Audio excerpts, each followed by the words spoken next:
The morning sun spilled over the rolling hills of Willow Creek, painting the sleepy California town in hues of gold and amber. Daniel Harrington adjusted his tie in the rearview mirror of his cherry-red 1965 Ford Mustang, parked outside the local diner. At 42, he was a man who had everything except time. A tech millionaire who'd cashed out his startup for a nine-figure sum. Daniel lived for the rush of control, stock markets, luxury cars, and the pulse of a life meticulously planned. Today, he was due in San Francisco for a high-stakes meeting with investors eyeing his next venture. The Mustang's engine purred as he turned the key, ready to burn rubber on the open road. Across the street, a small figure in a faded blue jacket darted between pedestrians. Ellie Mason, all of 10 years old, clutched a crumpled paper bag from the bakery. Her sneakers, scuffed and too big for her feet, slapped the pavement as she weaved through the morning crowd. Ellie's life was the opposite of Daniel's. Her mom worked double shifts at the diner, and their one-bedroom apartment barely held together. But Ellie had a spark, a quiet resilience that shone through her wide, curious eyes. She noticed things others didn't, like the way the wind shifted before a storm or the flicker of worry in a stranger's glance. As Daniel eased the Mustang out of the parking lot, Ellie froze mid-step. Her gaze locked on the car, and something, a prickle at the back of her neck, made her heart race. She didn't know why, but the feeling was as sharp as the time she'd sensed her mom's fever before the ambulance came. Without thinking, she sprinted toward the Mustang, waving her arms like a tiny air traffic controller. "Hey, mister, don't get in your Mustang," she shouted, her voice cutting through the hum of morning traffic. Daniel, one foot already in the car, paused. He squinted at the girl, her messy ponytail bouncing as she ran closer. "What's that, kid?" he called, half amused, half irritated. He didn't have time for games. "Don't drive it. Something's wrong, I just know it." Ellie's face was flushed, her eyes pleading. She clutched the paper bag so tightly that a donut inside crumbled. Daniel raised an eyebrow, glancing at his watch. The meeting was in 2 hours, and the drive would take every minute. "Look, kid, I appreciate the concern, but I'm late. This car's in perfect shape. Just got it serviced." He slid into the driver's seat, the leather creaking under his weight. Ellie stomped her foot, undeterred. "Please, mister. I get these feelings sometimes, and they're never wrong. Last year, I told my mom not to take the bus, and it crashed. You gotta listen." Something in her voice, a raw, desperate sincerity, made Daniel hesitate. He'd built his fortune on calculated risks, but intuition? That was uncharted territory. Still, the girl's urgency gnawed at him. He sighed, stepping out of the car. "All right, kid. 5 minutes. What's this feeling about?" Ellie's shoulders relaxed, but her eyes stayed intense. "I don't know exactly. It's like, the car's gonna hurt you. Like it's bad news." She pointed at the Mustang, as if it were a sleeping dragon. Daniel chuckled, but it was forced. "Bad news, huh? This beauty's my pride and joy. Let's humor you, though." He popped the hood, expecting to shut down her wild imagination. The engine gleamed, pristine as ever. He scanned the belts, hoses, and wiring. Nothing amiss. "See? She's perfect." Ellie shook her head, stubborn. "It's not about what you see. It's what you don't." Her words hung in the air, and for a moment, Daniel felt a chill. He shook it off, blaming the morning breeze. "All right, kid, I gotta go. Thanks for the heads up." He closed the hood and moved to get back in the car. Ellie grabbed his sleeve, her small hand trembling. "Please, just wait. Take another car or something. I'm begging you." Daniel looked into her eyes, big, brown, and brimming with something he couldn't name. Fear? Hope? Whatever it was, it stirred a memory of his own daughter, Sophie, who'd be about Ellie's age now if she were still alive. The thought hit like a punch, and he softened. "Okay, kid. I'll check it out properly. But I'm calling my mechanic, not a psychic." He pulled out his phone, dialing his go-to guy, Pete, who ran a garage just outside town. While Daniel waited, Ellie sat on the curb, swinging her legs and watching him like a hawk. The paper bag rested beside her, forgotten. "You got a nice car," she said, breaking the silence. "My mom says red cars are bad luck, though." Daniel smirked. "Your mom sounds superstitious. This car's been my lucky charm for years." Ellie tilted her head. "Luck runs out sometimes."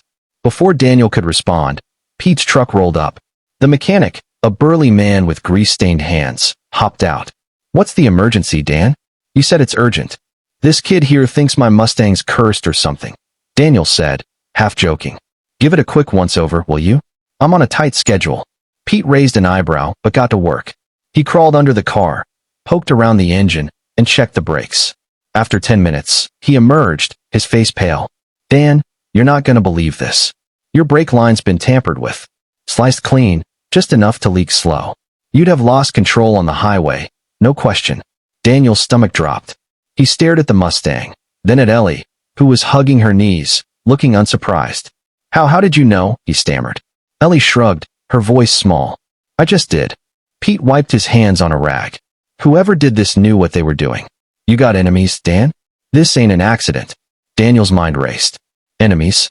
He'd made plenty in the tech world, rival CEOs, disgruntled ex-partners, even a hacker group he'd crossed during his startup days.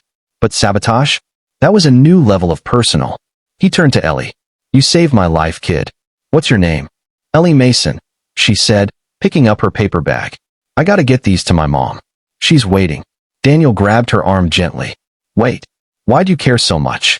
You don't even know me. Ellie's eyes met his, steady and clear. Mom says if you can help someone, you do it. No matter who they are. Her words hit harder than he expected.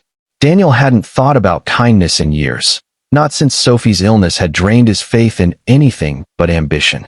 He pulled out his wallet, fishing for cash. Let me give you something. A reward. Ellie shook her head. I don't want money. Just be careful, okay? She turned and ran toward the diner, her two big sneakers flapping. Daniel watched her go, a strange ache in his chest. Pete clapped his shoulder. That kid's something else. You owe her, man. I'll tow the Mustang to my shop, figure out what's what. By the time Daniel rented a car and made it to San Francisco, he was late. The investors were unimpressed, and the deal wobbled. But for the first time in years, Daniel didn't care. His mind was on Ellie, on the sabotage, on the life he'd almost lost. At the meeting's end, he made a call to a private investigator he trusted. Find out who tampered with my car, he said, and dig into a kid named Ellie Mason in Willow Creek. Discreetly, days turned into weeks. The investigator uncovered a lead on the sabotage. A former business partner, Victor Crane, who'd lost millions when Daniel outmaneuvered him in a merger. Victor had hired a lowlife to cut the brake line, banking on Daniel's love for the Mustang. The evidence was thin but enough for the police to start asking questions. Victor fled the country before they could pin him down. Meanwhile, Daniel learned about Ellie. Her mom, Clara, was drowning in medical debt from a surgery 2 years prior. Their landlord was threatening eviction, and Ellie often went without new clothes or school supplies. Yet, every morning, she walked to the bakery to bring her mom breakfast, using change she'd scrounged from odd jobs. Daniel couldn't shake her from his mind. He saw Sophie in her, not in looks, but in that stubborn, selfless spark. One evening, he drove to Willow Creek in a rental, the Mustang still in Pete's shop. He found Ellie outside the diner, sweeping the sidewalk for extra cash. Her blue jacket was fraying at the sleeves. Hey, Ellie, he said, leaning against a lamppost. You got a minute? She looked up, surprised but wary. You're okay? The car didn't. I'm fine, thanks to you. He crouched to her level. I want to help you and your mom. No strings attached. Ellie's eyes narrowed. We don't take charity. It's not charity, Daniel said quickly. It's a thank you. You saved my life. Let me balance the scales.